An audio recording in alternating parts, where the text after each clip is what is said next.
আসসালামু আলাইকুম, স্বাগত জানাচ্ছি আরটিভির মধ্যাহ্নের সংবাদে। আপনাদের সঙ্গে আছি আমি মাফির রহমান।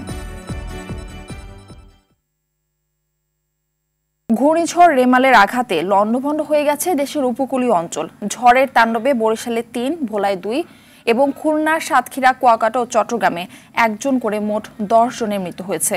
তাদের বেশিরভাগই মারা গেছেন গাছচাপায় ও দেয়াল ভেঙে পড়ে। এখনো পর্যন্ত বিদ্যুৎবিহীন গোটা বরিশাল জেলা। কোথাও বিদ্যুতের খুঁটি উপড়ে গেছে, গাছ পড়ে ছিঁড়ে গেছে তার, জলোচ্ছ্বাসে ভেসে গেছে ঘেরের মাছ। ঘূর্ণিঝড়ে বরিশাল জেলায় ২৫৫টি ঘরবাড়ি সম্পূর্ণ এবং ২৬৮৫টি ঘরবাড়ি আংশিক বিধ্বস্ত হয়েছে বলে নিশ্চিত করেছে বরিশালের জেলা প্রশাসন। বাগেরহাটের মোংলা, সাতক্ষীরা, পটুয়াখালী, কুয়াকাটা, খেপুপাড়া, বরগুনা, খুলনা, সুন্দরবনে ব্যাপক ক্ষতি হয়েছে। ঝোড়ো বাতাসে বিধ্বস্ত হয়েছে ১.৫ লাখ ঘরবাড়ি, বাঁধ ভেঙে তলিয়ে গেছে গ্রামের পর গ্রাম। গাছপালা উপড়ে বিচ্ছিন্ন হয়েছে, বন্ধ আছে বিদ্যুৎ সংযোগ।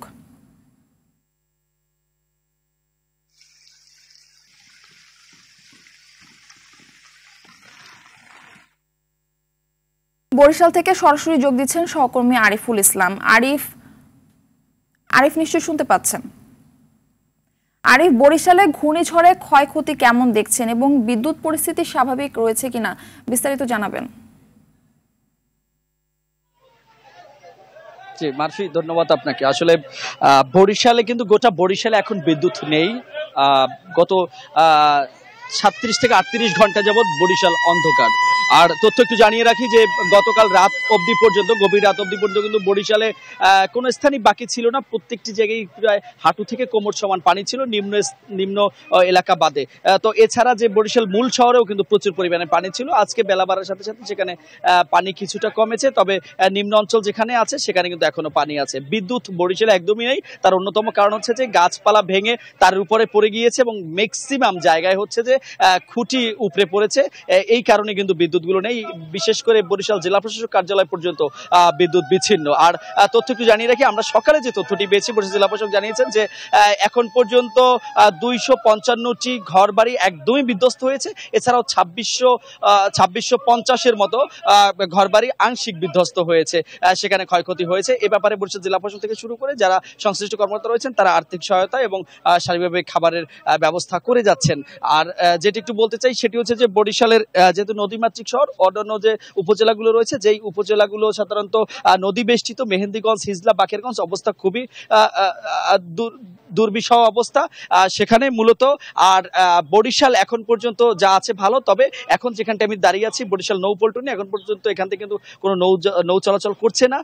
বরিশাল BIWT এর যিনি নদীবন্দর কর্মকর্তা রয়েছেন তার সাথে কথা বলেছি, তিনি আমাদেরকে জানিয়েছেন যে পরবর্তী নির্দেশ দেওয়া না পর্যন্ত অভ্যন্তরীণ রুটেও কোনো লঞ্চ চলাচল করবে না। মারফি, এই ছিল বরিশাল থেকে। হয়তো পরবর্তী বুলেটিনে বিস্তারিত জানাতে পারবো। ধন্যবাদ আপনাকে। খুলনায় আছেন আমাদের আরেক সহকর্মী SM মনিরুজ্জামান, সেখান থেকে সরাসরি যুক্ত হচ্ছেন তিনি। মনির, খুলনার বাঁধগুলোর কি অবস্থা দেখছেন এবং উপকূলে ক্ষতির বিষয়ে বিস্তারিত জানাবেন।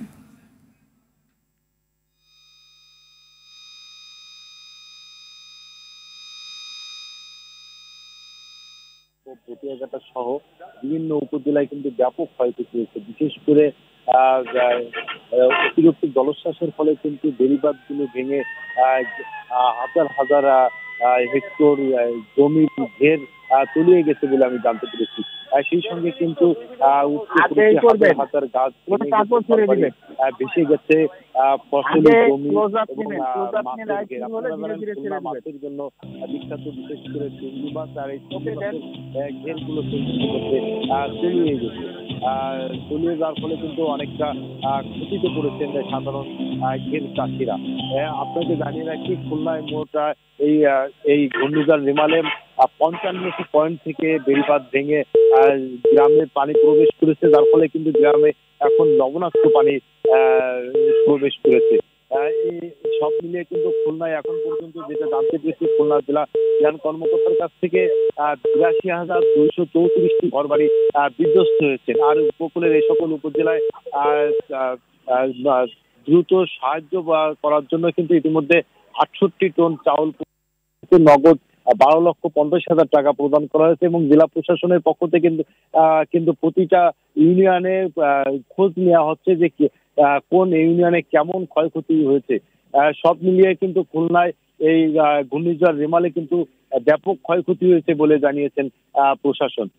মার্সি, এই ছিল খুলনা থেকে ঘূর্ণিঝড় রেমালের সর্বশেষ খবর। মার্সি, ধন্যবাদ আপনাকে।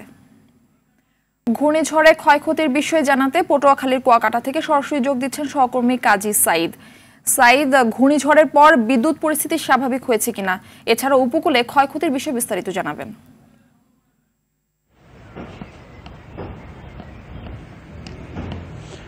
মারফি, আপনাকে ধন্যবাদ। আপনি যেমনটা জানতে চেয়েছেন, আসলে ঘূর্ণিঝড় রেমারের কিন্তু প্রভাব কেটে গেছে গতকাল বিকেল 5টার পর থেকে। তখন থেকে কিন্তু আসলে বৃষ্টি বন্ধ হয়েছে এবং বাতাসের গতি কিছুটা কমেছে, তবে এখনো কিন্তু আসলে দমকা বাতাস রয়েছে, ফাঁকা ফাঁকা কিন্তু দমকা বাতাস রয়েছে। তো এছাড়া হচ্ছে যে প্রভাব কেটে গেল, কিন্তু আজকে সকাল থেকে কিন্তু কোনো রৌদ্র নেই। আর যে বাসাবাড়ির কথা বলছেন, যে আসলে যে বিভিন্ন বাসাবাড়িতে কিন্তু আসলে গাছপালা ভেঙে ধ্বংসস্তূপে পরিণত হয়েছে। কলাপাড়া উপজেলায় প্রায় 3000-এর মতো পুকুর এবং মাছের ঘের কিন্তু তলিয়ে মাছ ভেসে গেছে। এছাড়া যদি বলেন যে গত 3-4 দিন ধরে কিন্তু আসলে বিদ্যুৎ সংযোগ বিচ্ছিন্ন রয়েছে। আপনি দেখতে পাচ্ছেন যে আমার এই পিছনেই কিন্তু এখন অনেকগুলো গাছ পড়ে রয়েছে এবং পাশে এই একটি কারেন্টের খুঁটি কিন্তু এটি তাল গাছের সাথে পড়ে আছে। তো বিষয়টি হচ্ছে যে আসলে এই কবে নাগাদ বিদ্যুৎ অফিস বিদ্যুৎ দিতে পারবে তাও কিন্তু এখন নিশ্চিত করে বলতে পারছে না, কারণ এত পরিমাণে ক্ষতি হয়েছে। আমার পাশে বেড়িবাঁধের উপরেও কিন্তু 2টি খুঁটি বিধ্বস্ত অবস্থায় রয়েছে। তো বিদ্যুৎ কবে নাগাদ পাবে তা সেটা বলা যাচ্ছে না। এক কথায় মানুষের একটি ভোগান্তি রয়েছে। আর যে ক্ষয়ক্ষতির যে পরিমাণে আমরা কৃষি অফিসের সাথে কথা বলেছি, তারা আমাকে বলেছেন যে কলাপাড়া উপজেলায় 20,000 হেক্টর ফসলি জমি কিন্তু পানিতে প্লাবিত হয়েছে। আর এছাড়া মানুষের যে বাড়িঘরের যে ক্ষতি হয়েছে, গাড়ির টিনের চালা উড়ে গেছে, তবে ক্ষতি এখনো তারা নিরূপণ করতে পারেনি। উপজেলা প্রশাসনের তরফ থেকে কিন্তু কয়েকটি টিম সরজমিনে নেমে তারা কিন্তু আসলে ক্ষয়ক্ষতি পরিদর্শন করে তারা একটি বিকেল নাগাদ আমাদেরকে জানাতে পারবে বলে আমাদেরকে নিশ্চিত করেছেন। মারফি, এই ছিল কুয়াকাটা থেকে আমার কাছে সর্বশেষ পরিস্থিতি। ধন্যবাদ আপনাকে। ঘূর্ণিঝড় রেমালের প্রভাবে গতকাল মধ্যরাতের পর থেকে রাজধানীতে থেমে থেমে বৃষ্টি হচ্ছে, সাথে বইছে দমকা হাওয়া। সকালে অতটা বৃষ্টি না থাকলেও অনেকটা ভোগান্তি পোহাতে হচ্ছে নগরবাসীকে। কোথাও কোথাও জলাবদ্ধতার কারণে বিপাকে পড়েছেন কাজে বের হওয়া মানুষ। রাজধানীর রাজারবাগ, শান্তিনগর এলাকায় পাড়া মহল্লার অলিগুলির পাশাপাশি জলাবদ্ধতা তৈরি হওয়ায় ক্ষোভ জানিয়েছেন বাসিন্দারা। রাজারবাগ পুলিশ লাইনের ভেতরেও দেখা যায় জলাবদ্ধতা। এতে গুপিবাগ, যাত্রাবাড়ি, আরামবাগ সহ রাজধানীর বিভিন্ন এলাকায় এমন চিত্র দেখা গেছে। রেমালের প্রভাবে ঢাকায় এ পর্যন্ত বৃষ্টি হয়েছে 151 মিলিমিটার, আর সবচেয়ে বেশি বৃষ্টি হচ্ছে চট্টগ্রামে 235 মিলিমিটার।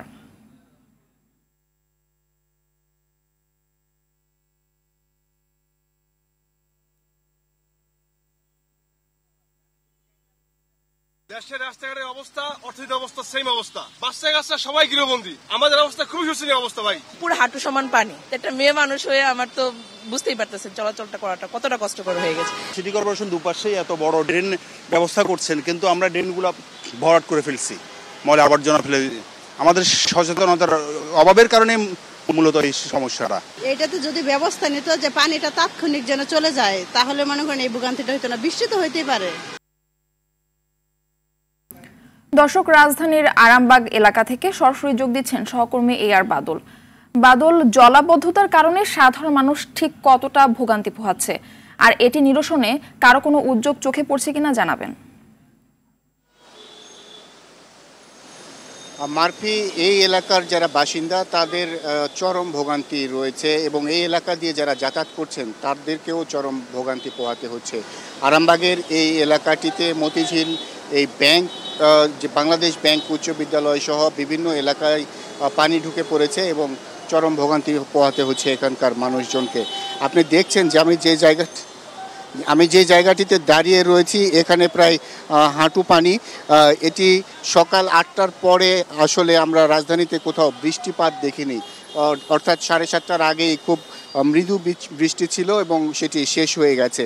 তারপরেও এখন 12টা পার হয়ে গেছে, এখন পর্যন্ত এই এলাকায় পানি থই থই করছে, পানি নামেনি। এই এলাকার বিশেষ করে নটরডাম যে কলেজ রয়েছে এবং বাংলাদেশ ব্যাংক কলোনি, এছাড়া ফকিরাপুল মোড়, এই এলাকা পুরাটা এলাকায় পানিতে তলিয়ে আছে এখন পর্যন্ত। এই পানির কারণে জলাবদ্ধতা হয়ে বিশেষ করে যানবাহন খুব ধীর গতি তৈরি হয়েছে এবং যানজটের ব্যাপক তৈরি হয়েছে। এই এলাকার বিশেষ করে বাংলাদেশ ব্যাংক কলোনিতে যেসব বাসিন্দারা বসবাস করেন তাদের একান্ত প্রয়োজনে বের হলেও তাদেরকে জামা কাপড় ভিজিয়ে বের হতে হচ্ছে, অথবা রিক্সা ভিতরে নিয়ে গিয়ে সেই রিক্সায় করে তারা বের হচ্ছে, এরকম একটি পরিস্থিতি তৈরি হয়েছে। আমরা দেখেছি এর আগে রাজারবাগ এলাকায় এবং এখানে সিটি কর্পোরেশনের লোকজন তারা চেষ্টা করছেন এই ম্যানহোলের মুখ যেগুলো রয়েছে সেগুলো পরিষ্কার করে দেওয়ার জন্য, কিন্তু সেগুলো পরিষ্কার করার জন্য সেখানে অনেক ময়লা আবর্জনা তারা সরাচ্ছেন আমরা দেখতে পাচ্ছি, কিন্তু তারপরেও পানি নামছে না। এই পানি না নামার কারণ হচ্ছে যে ড্রেনেজ ব্যবস্থায় যে ত্রুটি রয়েছে, সেই কারণে পানি যে পরিমাণ বৃষ্টিপাত হয়েছে তার তুলনায় পানি যাওয়ার পথগুলো শুরু, যে কারণে পানি যাচ্ছে না, জলাবদ্ধতা তৈরি হয়ে চরম ভোগান্তি পোহাতে হচ্ছে, এরকম রাজধানীর বিভিন্ন এলাকা জুড়েই। তো মারফি, এই ছিল আমার কাছে রেমালের প্রভাবে রাজধানীর সর্বশেষ পরিস্থিতির খবর। বাদল, আপনাকে ধন্যবাদ। আন্তর্জাতিক প্রসঙ্গ। যুক্তরাষ্ট্রের টেক্সাস, ওকলাহোমা, আরকানসাস ও কেন্টাকি অঙ্গরাজ্যের টর্নেডো বজ্রঝড়ে নিহত হয়েছেন অন্তত 23 জন, এর মধ্যে 4 শিশু রয়েছেন। স্থানীয় সময় শনিবার ও রবিবারের তাণ্ডবে এই হতাহতের ঘটনা ঘটে। দেশটির স্টর্ম প্রেডিকশন সেন্টার সতর্ক করে বলছে, বিশাল এই অঞ্চলের 10 কোটি 90 লাখ বাসিন্দা হুমকির মুখে আছে। ঝড়ের বিষয়ে প্রেসিডেন্ট জো বাইডেনকে অবহিত করা হয়েছে। যুক্তরাষ্ট্রের দক্ষিণাঞ্চলের সমভূমি ও মধ্যাঞ্চলের অবস্থান ও আবহাওয়াজনিত কারণে প্রতি বছরের মে মাসে শক্তিশালী টর্নেডো দেখা দেয়।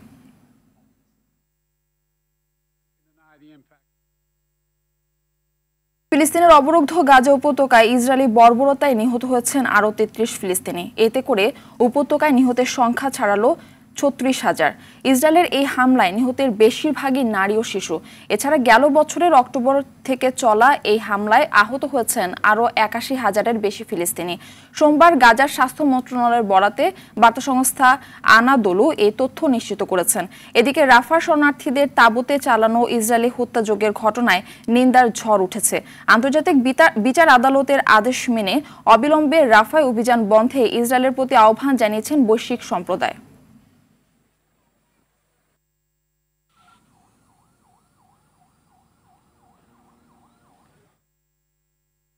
খেলার খবর। ক্রিকেট। টি-20 বিশ্বকাপে নিজেদের প্রথম ওয়ার্ম আপ ম্যাচে আজ যুক্তরাষ্ট্রের মুখোমুখি হবে বাংলাদেশ। রাত 9:30টায় ডালাসের গ্র্যান্ড প্রেরি স্টেডিয়ামে শুরু হবে ম্যাচটি। বিশ্বকাপে অংশ নিতে যুক্তরাষ্ট্রে পা রাখার পর স্বাগতিকদের বিপক্ষে এই মাঠে 3 ম্যাচের টি-20 সিরিজ খেলে বাংলাদেশ, যেখানে 3 ম্যাচে সিরিজ 2-1-এ হারে শান্ত সাকিবরা। এ মাঠে 8 জুন শ্রীলঙ্কার বিপক্ষে ম্যাচ দিয়ে বিশ্বকাপের অভিযানও শুরু হবে বাংলাদেশের। বিশ্বকাপ মঞ্চে নামার আগে প্রস্তুতি ম্যাচ দিয়ে আত্মবিশ্বাস বাড়াতে চায় টাইগার্সরা।